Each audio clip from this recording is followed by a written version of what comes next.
Bismillahirrahmanirrahim. Nahmaduhu wa nusalli ala rasulil kareem, amma ba'd. The previous topic so discussed was concerning how to earn your wealth in a halal manner and our wealth without any doubts, without any evil in it, and to work honestly and the virtues of how to earn with your own hands. Those has mentioned. Now, when a person works honestly, also when got halal income, also now when he acquires wealth, now what must he do with the wealth now? How must the wealth be used up? How must it be distributed now? So here it's mentioned that wealth that Allah gives a person, that wealth must be used in good cause. It must be used. It must be used in the path of Allah subhanahu wa ta'ala. Must have confidence and trust in Allah subhanahu wa ta'ala. Allah has given halal wealth. Now must use it in halal avenues also at the same time, and display your generosity, in other words. Now when a person acquires wealth, at that time now the two enemies of a person, one is called nafs and one is called a shaitan. The nafs and shaitan will encourage you now not to spend that wealth, but to accumulate that wealth. And the shaitan put whispers in your mind that now you need keep some wealth aside for in a time of need. At a time of need, what are you going to do? If you won't have any money with you, so don't spend now and keep accumulate this money for a time of need. So now the question arises now, at a time of need, how much money do you need? Maybe you need 5,000, 10,000, 20,000 rands you need, but more than that you don't need more than what are you going to extra money now? So Shaitan tried to make the person lose courage to spend money in the path of Allah subhanahu wa ta'ala and acquire the reward and sawab. So in other words, a person, whenever the needs arises to spend in the path of Allah ta'ala, should have confidence, should have trust in Allah subhanahu wa ta'ala, and take part in that whatever such Allah ta'ala has put forward to do. So in other words, wherever the chance is there to take part in good avenues, then don't stay behind. Take part in good avenues and to take the benefit from the wealth Allah is given to you. In others, fulfill the rights of the wealth Allah is given to you by using it in good avenues. Allah Ta'ala in the Quran mentioned, وَمَا أَنْفَقْتُم مِّن شَيْءٍ فَهُوَ يُخْلِفُهُ. So Allah said that whatever you want to spend in the path of Allah subhanahu wa ta'ala is going forward for you for the year after. In other words, will be rewarded in the year after for whatever you have spent in the path of Allah subhanahu wa ta'ala. وَمَا تُنْفِقُوا مِنْ خَيْرٍ فَلِأَنفُسِكُمْ وَمَا تُنْفِقُوا إِلَّا ابْتِغَاءَ وَجْهِ اللَّهِ. So here also Allah Ta'ala says now, whatever you're going to spend in the path of Allah subhanahu wa ta'ala, otherwise that won't be void of any benefit. Otherwise there is full benefit in it. You get benefit in this world also, and benefit in the hereafter also, and that wealth will not get destroyed in any way. And the wealth you spend just for the pleasure of Allah subhanahu wa ta'ala, that full reward you get. In other words, you get reward in this world also, and also in the hereafter also. And nothing will make less in the year after from the reward. So Allah subhanahu wa ta'ala is so kind. When you spend the path of Allah subhanahu wa ta'ala, Allah reward you in this world also, and at the same time the major benefit is the benefit of the year after, which will be rewarded in the year after also. In one hadith, Nabi Kareem mentions that hasad is jais in two situations. One is when a person Allah has given him some wealth, and he fulfills the rights of that wealth, he spends in the path of Allah subhanahu wa ta'ala. So wherever he finds every avenues, he uses his wealth to spend in the path of Allah subhanahu wa ta'ala, and he's got no fear that the wealth will get less, will decrease from him. And the second person, that person who Allah has given him knowledge, education Allah has given to him, and uses that knowledge to educate people and to make judgment of justice amongst people. So these two people, those whom Allah has given wealth and uses wealth in the proper avenues, and the person Allah has given knowledge and uses that knowledge of the proper avenue, then that situation can have hazard now. What hazard means? Hazard is a person, Allah has given somebody some ni'mat, some blessings, and the person look at the blessings, and he has a feeling in his heart that this ni'mat must be taken away from him, and that ni'mat must be given to me, and this is completely haram. It's not acceptable all that. So once we have this feeling that if Allah has given somebody some ni'mat, and that ni'mat, you feel that that ni'mat must be deprived of that ni'mat, and that ni'mat must come to me. So this type of jealousy is completely haram. It's not acceptable at all. But at the same time, another situation is that we see somebody has got some ni'mat of Allah subhanahu wa ta'ala, and have this feeling in yourself that ni'mat is given with that person, but Allah must give me also that ni'mat also. So this is called ghibta, and Urdu is called rashk, that your desire that Allah must give you also this. So this is acceptable. This is what is meant in this hadith. If somebody Allah has given you some ni'mat has given to him, then you don't wish that ni'mat don't wish for him to be deprived of the ni'mat. At the same time, you make that ni'mat was remain with him, or ni'mat was increased by him also, and Allah was giving you also that ni'mat also. So here in this hadith, when the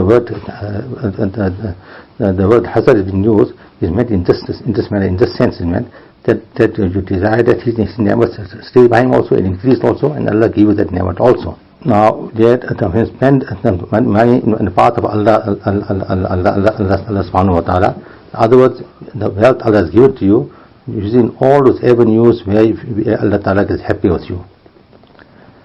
And some people, you find that they spend so much wealth in the path of Allah subhanahu wa ta'ala. When people look at them, they say this person is the enemy of wealth. He doesn't keep wealth at all by him. So much some people spend the path of Allah subhanahu wa ta'ala. And because of that, the people have this desire that we also must have wealth like him, that we can spend like him in the path of Allah subhanahu wa ta'ala. And that there's nothing wrong in having such a desire, that Allah ta'ala give us also wealth that we can spend in the path of Allah subhanahu wa ta'ala. The second person is that person whom Allah ta'ala has given him knowledge, and uses his knowledge to propagate the deen of Allah subhanahu wa ta'ala, make the people think correctly, and at the same time, when you make decisions amongst people, when you make a judgment amongst people, make judgments of justice amongst people. For the result, people get very happy with that person, and people are attracted towards that person. When you see such a person, now a desire come in the heart, Allah must give him also ilm like him, knowledge like him, that I can also do the same type of work and benefit the people with the knowledge, and I can solve people's problems with the knowledge. So in this situation, there is nothing wrong in having this type of feeling or desire within yourself. In another hadith here, Nabi Kareem sallallahu alaihi wasallam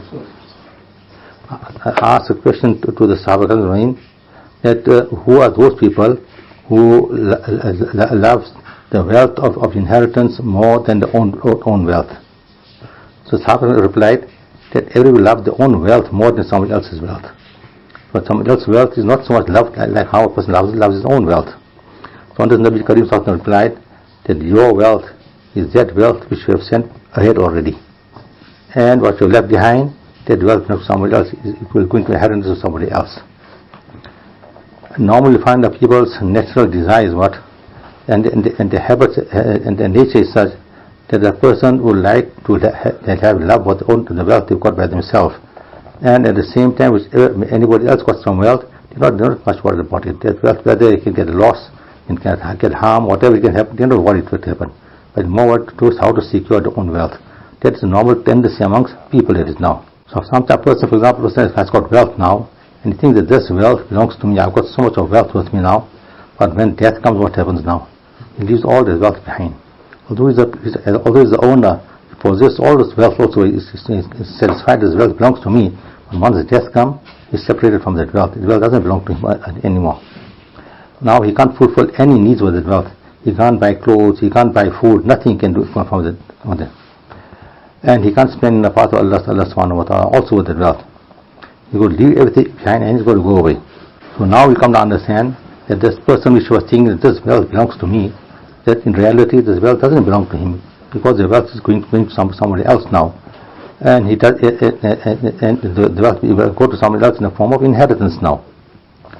That's why Rasulullah sallallahu alaihi wasallam has explained to us that whatever you spend on the path of Allah subhanahu wa ta'ala, that you have spent ahead already, that is your wealth, it will benefit you in the after.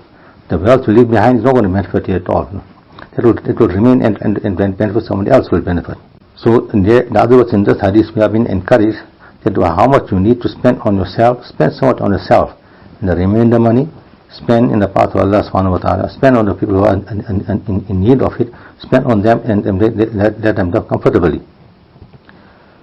Otherwise, you leave all this money behind for somebody else who can leave it. Otherwise, you won't have the option to utilize it to spend it on somebody else and prepare for the year after. So whatever work we do in this world, whatever we do, our purpose must be of the year after always. So whatever we do, we will benefit in the year after with that, and don't have a hope on somebody else. For example, now you will leave money behind now, and that money will go into inheritance to somebody else. So it wasn't think of these people who are going to inherit the money from me, are going to spend money for me.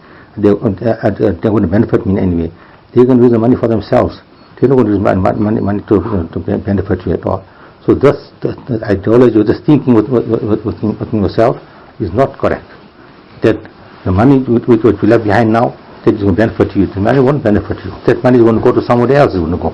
So the important thing to understand here, that whatever wealth Allah has given to you, after utilizing for yourself, the remainder of the wealth must be given to the people in need of it. Then you are benefiting yourself. That money is gone forward now for you. And whatever you have worn, the clothes you have worn, that belongs to you. Whatever food you have eaten, that belongs to you. But more than that, nothing belongs to you. So whatever you're going to spend in the path of Allah subhanahu wa ta'ala, that we have sent ahead already for you. When you're going to go in the year after, that's where you're going to benefit from it. There was one person, he was very frightened of death. So he went to one alim and told me, I've got a fear of death always, frightened of death always. So I asked, why was you frightened of death? You say, where's your grandfather? He say, he passed away. Where's your grandmother? He say, he passed away.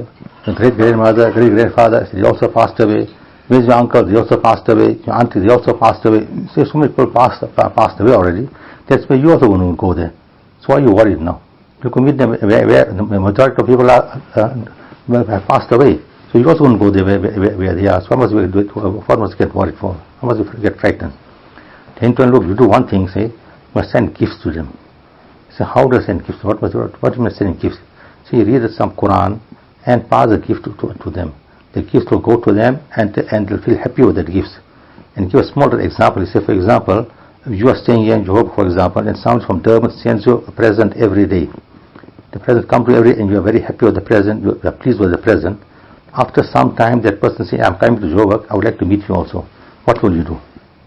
You shall get very happy, I'll welcome him, I'll give him best of treatment, I'll give to him everything. You can say in the same manner, understand, when you want to send as gifts to the people in the year after, when you're going to die, they also welcome you then.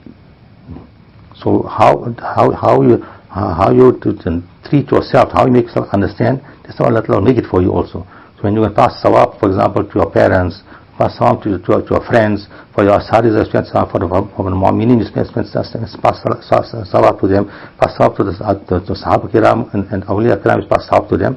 So when you're going to leave this world and go in Akhirat, because you are sending gifts to them, they're going to welcome you, happily they're going to welcome you, and you're going to stay with them in other words. So it shows that how we look after ourselves, that's how we're going to be looked after in the year after also. So the more we spend in the path of Allah subhanahu wa ta'ala, the more we are going to benefit in the year afterwards. Now, sometimes a person thinks that what will I leave behind for my children now? I must leave something for my children behind also. I must understand very carefully that whatever your children came, they will get whatever is in their muqaddar, they will get it. In other words, you are trying to say that you are providing for your children, and Allah Ta'ala is not providing for your children. So it doesn't mean that every person, when a child is born, Allah Ta'ala already stipulated his risk for him already. So you don't have to worry of his risk so much. And at the same time, how much of his needs of a child are you going to fulfill? When a child is in the womb of the mother, who provides sustenance for the child in the womb of the mother? You don't provide anything. So Allah Ta'ala provides for the child. The same when the child comes into the world also, Allah provides for the child also in the world also. So just a confusion comes among people that when I leave, before I leave, I must do something for my children. I must leave something for my children. And if I do something for children, then what does Sharia must do for them?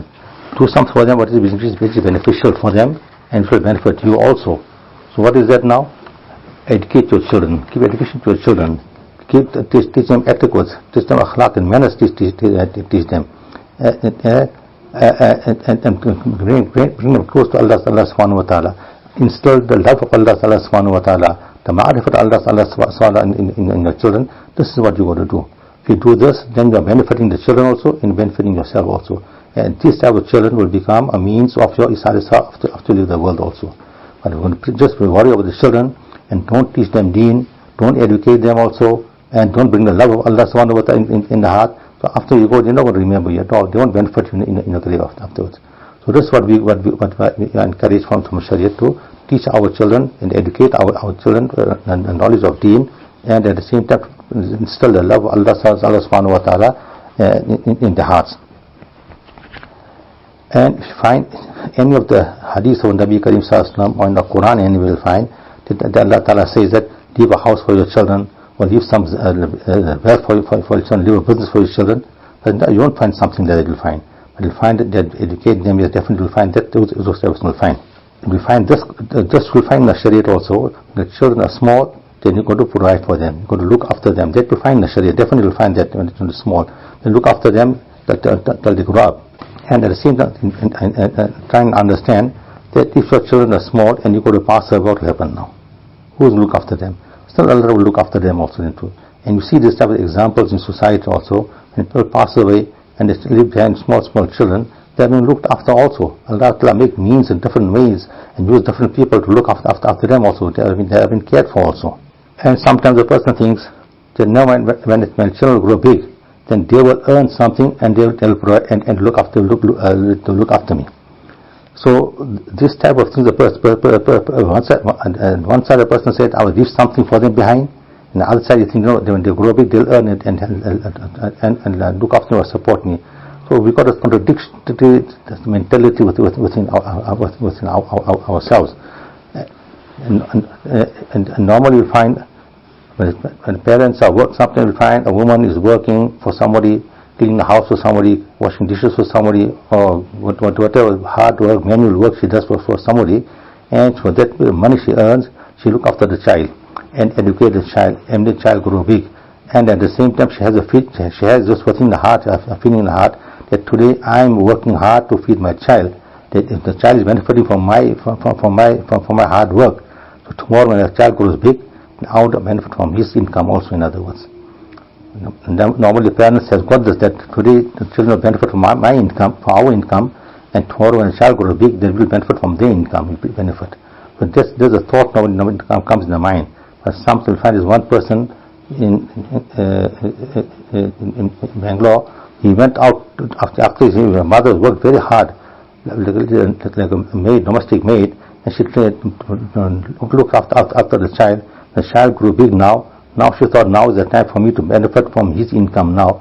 So she sent him out when working in a big city. After he worked there and he got his first wage, now he got so happy, he said, my first wage, I must give my mother to benefit from my first wage. So he left the town to come to the village to meet his mother. When he came to the village, he saw a lot of people around his house. What's happening? He said, you don't know, your mother just passed away now. He felt so hurt of himself that I was planning to benefit my mother from my first wage I earned, and my mother left the world already. So he went into the wages and put it on the feet of the mother and made dua to Allah subhanahu wa ta'ala that I brought my intention, you know very well my intention, I worked to benefit my mother from my first wage. With this wage I'm spending the path of Allah subhanahu wa ta'ala for the benefit of my mother now. So we find people who has that type of feeling within themselves, that when we were small, we benefit from the income of our parents, and when we grow old now, our parents will benefit from our income to benefit. So this is how Islam teaches us how to balance ourselves. So but the result, you don't go to the extremes, you don't waste your time in doing useless things which will benefit in the hereafter. Another hadith Nabi Karim Sallallahu Alaihi Wasallam mentioned, to save yourself from the fire of Jahannam, even if it is at one khajur, one date only. So it shows that one date has got so much of power in it. One date of sadaqah has got so much of power in it to save you from the fire of Jahannam. Imagine what about the other wealth you got. So you've got halal wealth, and spending the path of Allah subhanahu wa ta'ala, definitely that will save you from the fire of Jahannam. And it comes in another hadith also, that must cool the anger of Allah subhanahu wa ta'ala by giving sadaqah. Yeah, in another hadith, Nabi Karim sallallahu alaihi wasallam says, Hazrat Jabir radhiyallahu anhu says that I've never ever saw Nabi Karim sallallahu alaihi wasallam refusing anybody anything. Some asked Nabi Karim sallallahu alaihi wasallam for anything, he never saw it, and at any time there was not refusing anybody. In other words, whatever people asked from Nabi Karim sallallahu alaihi wasallam, immediately he gave it to them, and if he didn't have anything, then he told him to wait for a little while, and when something came to him, he should give it to them.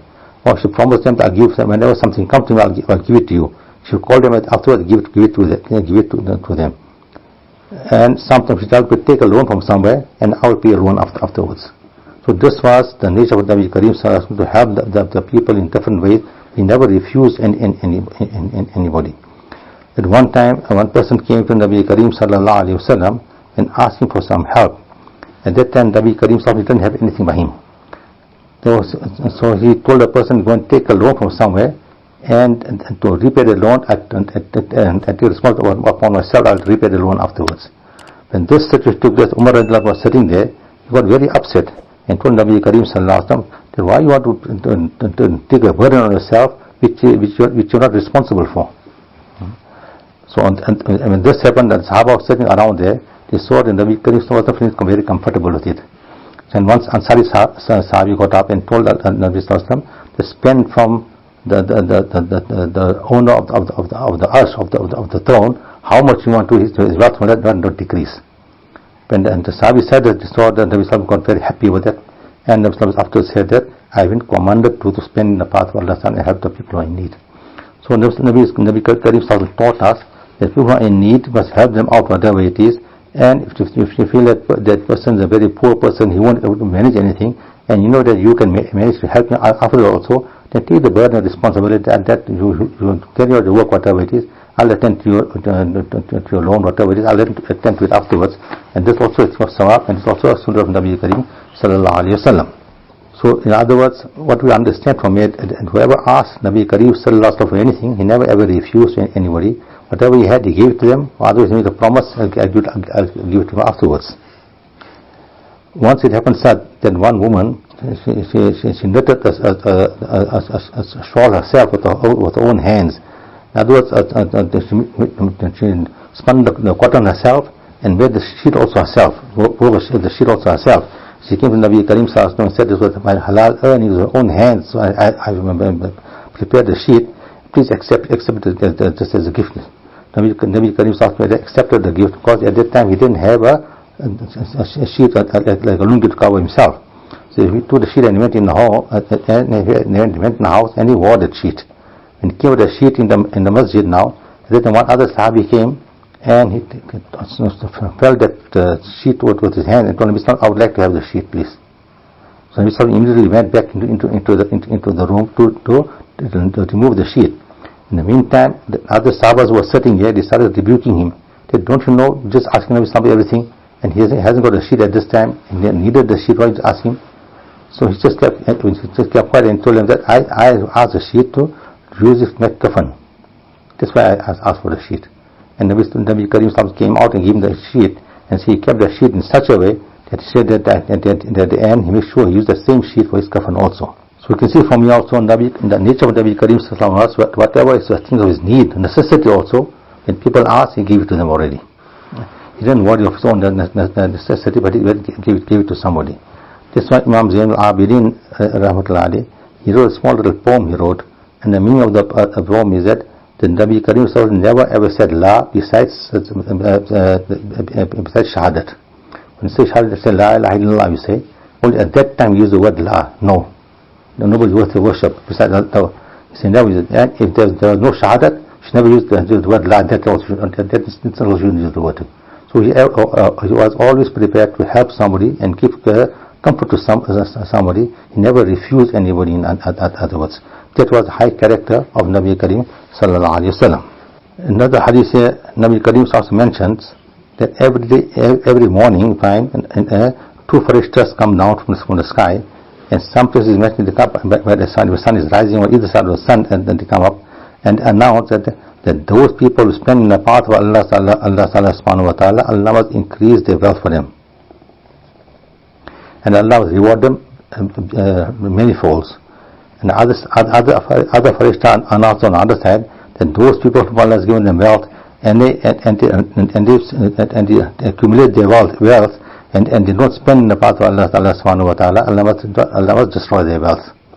Imagine if a Farishta now who is pure and clean from all types of guna, all types of sin, if the Farishta make dua for somebody, that dua will definitely be accepted by Allah subhanahu wa ta'ala. So if this Farishta in the morning, the angels in the morning make dua for a person who spends in the path of Allah subhanahu wa ta'ala, how fortunate isn't that person? And that angel who made the dua of destruction for a person, how fortunate is that person? So it shows how important is that we just try and understand that this what Nabi Karim says is definitely happens every day. It happens, although we cannot hear it, but it's happening every morning. So we are those fortunate people who spend in the path of Allah subhanahu wa ta'ala. Whatever little you spend in the path of Allah subhanahu wa ta'ala, then we will be recipient of this dua of the Farishta also at the same time. In other words, we are encouraged not to be stingy. In other words, mustn't be stingy. Stinginess is not part of Islam. There was one Banya, the Hindu wealthy people who call them Banya, they call them. So this Banya was very stingy also at the same time. So he told his son, you know what, that now when you want to eat now food, so he said had to keep ghee in the certain pots, they keep ghee in India, they keep. So he told his son, you know what, you must save this ghee, you mustn't get finished this ghee. So he had a roti, he should open the lid of the container, and so he just put the roti on top, the smell of the ghee can come inside, the ghee won't get finished there. Okay. So he taught his son that now. The son so practice on that, put the roti on top of the mouth of the utensil, the smell comes the ghee, add the ghee. And saving ghee in other words. Now the father passed away, now the son came in his place now, and the son he had his son now. When his son came now, he told his son, you know what now, don't open the thing also. When you open the thing, the smell is going to go away. That much also will get less now. We have already that smell. So take the closed container and just put the roti and eat like that, you know. So when it becomes stingy, it becomes so much stingy they become. They can't realize that is the limit of stinginess. It can't be more than that also. So as you've got wealth also, you've got everything, but you can't eat that, utilize wealth for your own self, for your own health also. But what purpose is helpful for you? The wealth for you. So show that whatever Allah has given the wealth, it is first use for yourself and look after yourself, and then on your family, on your children, you will look after them. Your parents will look after, and your relatives you will look after, and then you look after your neighbor also, and the general Muslim after you look after also. So we follow that the sequence of the Shariat, then you won't find anybody in the problem in the Muslim society. But when you don't understand the system, then that's where you find problems that somebody is very wealthy and somebody is very poor, somebody is in need of something, and then when jealousy takes place and everything takes place because we don't follow the system which has been taught to us. Yeah, in another hadith, Nabi Karim also mentions that Allah subhanahu wa ta'ala said in the hadith Qudsi, in other words, Allah subhanahu wa ta'ala said, all human beings spend in the path of Allah, spend as and Allah will spend on you. Otherwise, the more you want to spend, the more Allah will give you also in other words. If you don't want to spend, then Allah won't give you also in other words. Don't become stingy in other words. If you become stingy, then you won't benefit. The wealth won't benefit you at all, and you won't benefit also. Your wealth won't increase in other words, and you won't benefit for the year after also. And everywhere, this is the rule of Allah subhanahu wa ta'ala. For example, Hazrat Musa explained, said, for example, you got the window in the masjid here. You keep the window closed, no air will come inside, no fresh air will come inside, and no bad air will go out. But when you open the window, the bad air will go out, the fresh air will start coming inside, and start benefiting from the fresh air coming inside. In the same manner, you will find in the pocket, if you got the money is full in the pocket, now you get more money where it fit in the pocket. You could empty the pocket to fill more money in the pocket. So you empty the pocket, then you can get more money, you can fill money in the pocket. In the same manner also, if you got a utensil and you got something in the utensil, now you can't fill more things in the utensil. You got to empty the utensil, then only more things will fit inside. In the same manner with wealth also, the more you're going to spend, the more Allah will give you after that also. So that is the law of Allah subhanahu wa ta'ala. The more you want to spend, the more Allah is going to give you also. So it shows how important it is that to understand the small finer points of Shariat. Then we'll have success in our lives also, we'll have contentment in our lives also, and we'll have respect also in our lives. Allah Ta'ala gives us tawfiq, understanding, practicing, to understand the ni'mat of Allah subhanahu wa ta'ala, and fulfill the demands of the ni'mat according to how we're supposed to fulfill the demands of the ni'mat. We attach too much to this world. When we leave the world, then it will hurt to leave the world. But if you not attach too much to this world, when you leave the world, you feel comfortable to leave the world. Because one pious person should go to one locality once a year. We meet the people, all these people, should meet them and should help them, guide them, whatever it is, and go away. So one day in the village, there was one person who was a very wealthy person. He saw this pious person coming to the village every time. So he said, let me talk to this pious person. And all went away. He said, I want to talk to you a little bit. So the Buddha said, okay, no problem, what you want to say now? He said, I fear death so much that I can't explain how much I fear death. Is there anything that I can do to get rid of this feeling within myself, the fear of death? So this Buddha asked him that, what work do you do? What is your occupation? He said, I'm a business person, man. Then the Buddha told him, what you do now? Wherever there's avenues to take part in good avenues, take part in good avenues. For example, the masjid being built, take part in the site. The madrasa being built, take part. Some students have the students. Some poor people need help the poor people, the widows, orphans, whatever. If you find avenues to help somebody, just help everybody whatever it is. So this is very easy and simple for me. I got no problem with it. So you do this, okay. So he went to him. Now start taking part in all good activities now. Building masjids also, looking at the orphans also, look after the widows also, and wherever the need is, start helping the people, whatever it is. The following year, when this pious person came back again, the village, he was going to meet him again. When he met him, this pious person asked, what's the condition, what happened now? He said, now my nature is such that the quicker I die, the better it is. I don't know how this feeling changed into me all of a sudden. I made no mujahada, I did nothing. I don't know how it happened. So the position when the aim and object has been achieved, why don't you worry about it? So now to understand how did it happen. So the Buddha explained to him, saying, look, you know what? Whatever a person earns with his own hands, a person attached to it always.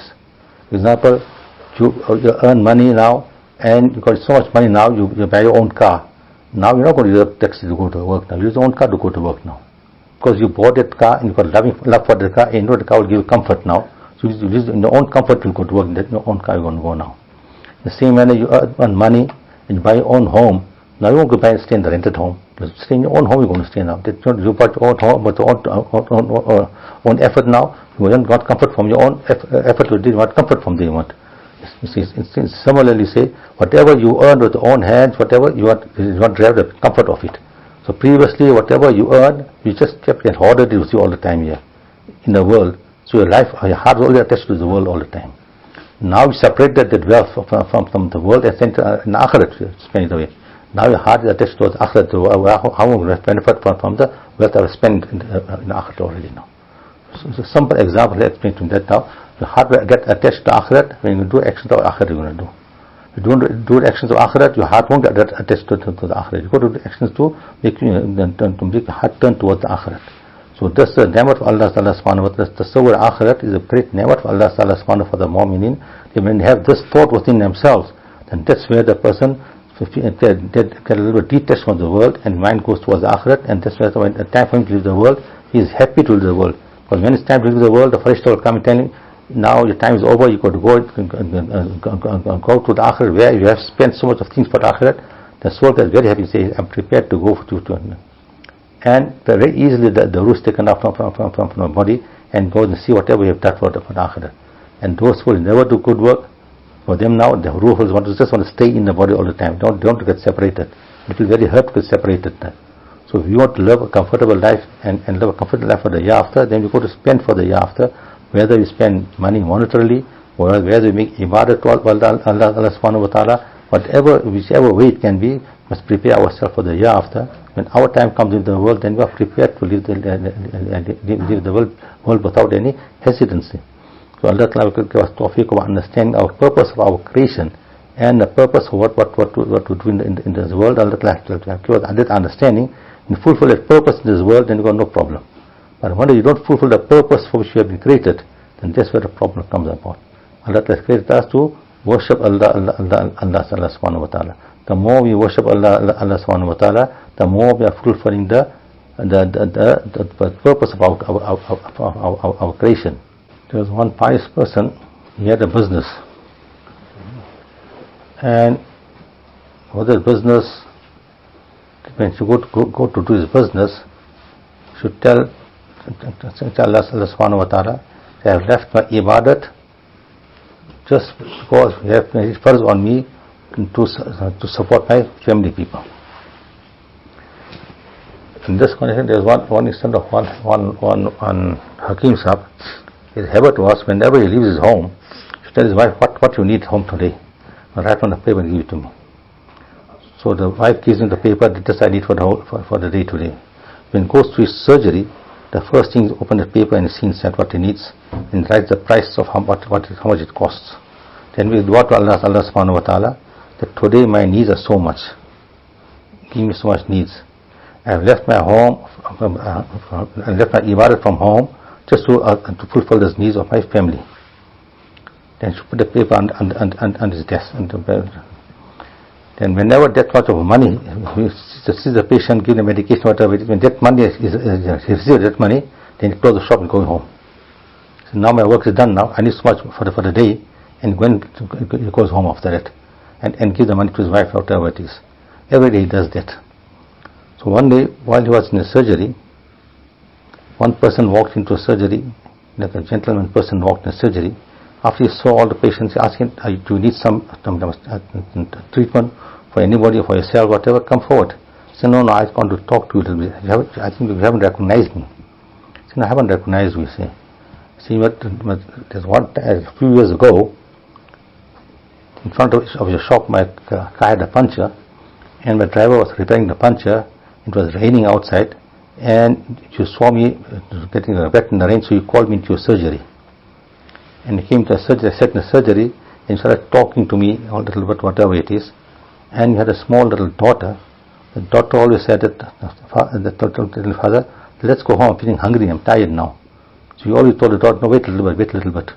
Because you are waiting for me for the puncture to get repaired and go home in the car. And you made an excuse for the daughter. And I was trying to tell, I told you, let me stay outside. No problem. I said, no, you can't stay outside, it's raining. You stay in the surgery till your puncture get repaired. So he thought, at that time he said, I had the opportunity to talk to the Hakim. So I told him that I'm married for so many years and I've got no children. Can't you help me out?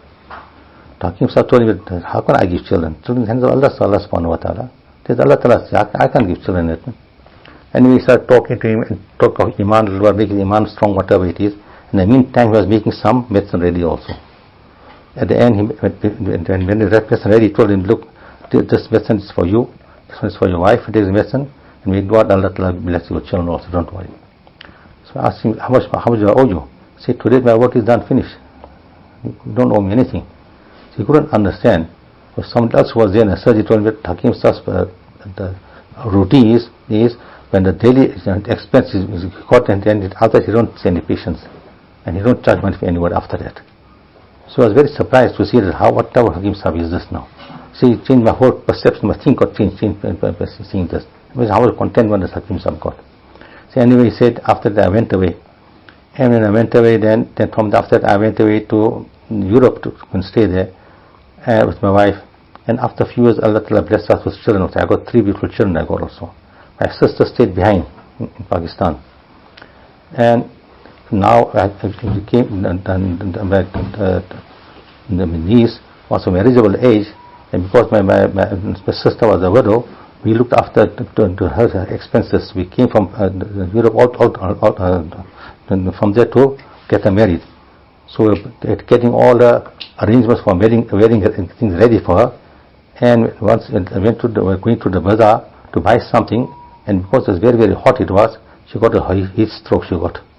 And she fainted. And then she started vomiting. We tried to treat her, took her to the hospital also, but at the end she never survived, she died. when that happened, my wife and myself were very worried that we spent so much money because we loved our niece so much, because she was an orphan also. In the previous so much, what we do with all the goods that we bought for our wedding. The wife reminded me that, don't you remember that time when we went to the Hakim Sahab, there was one small dot also the size of our niece. She was also of marriageable age, I'm sure. So why do we talk to the Hakim Sahab and see how can help him? So that day now, when he came to the surgery, he told his wife what you need today. His wife wrote whatever she needs. In there, once she wrote what arranged for our daughter's wedding. So the Hakim Sahab wrote the price whatever he wants there, and then what we wrote, this is we do what Allah Ta'ala does not make, it does not make control just now. Just you must look after this part of the situation. So then when this person reflected the incident, he said that now I came here now to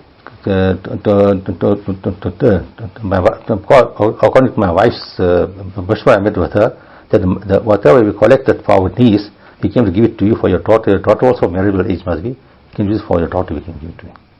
So then he made what Allah subhanahu wa ta'ala. Definitely Allah knows the needs of everybody. I have confidence in Allah subhanahu wa ta'ala, trust in Allah subhanahu wa ta'ala, that this belongs to Allah subhanahu wa ta'ala's department. Allah will arrange in this manner to get the daughter married also in the same manner.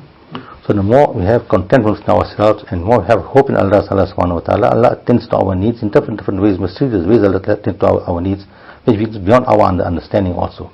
So it shows that if you follow the law of Allah subhanahu wa ta'ala, command of Allah subhanahu wa ta'ala, Allah help you in different ways. Allah help you, and Allah bless you in this world also, and also in the year after. It doesn't mean that Allah bless you in this world now, in the year after you'll get less sawab. No, the full sawab will get the year after, full benefit will get in the year after you'll get also, and in this world also will get the benefit also.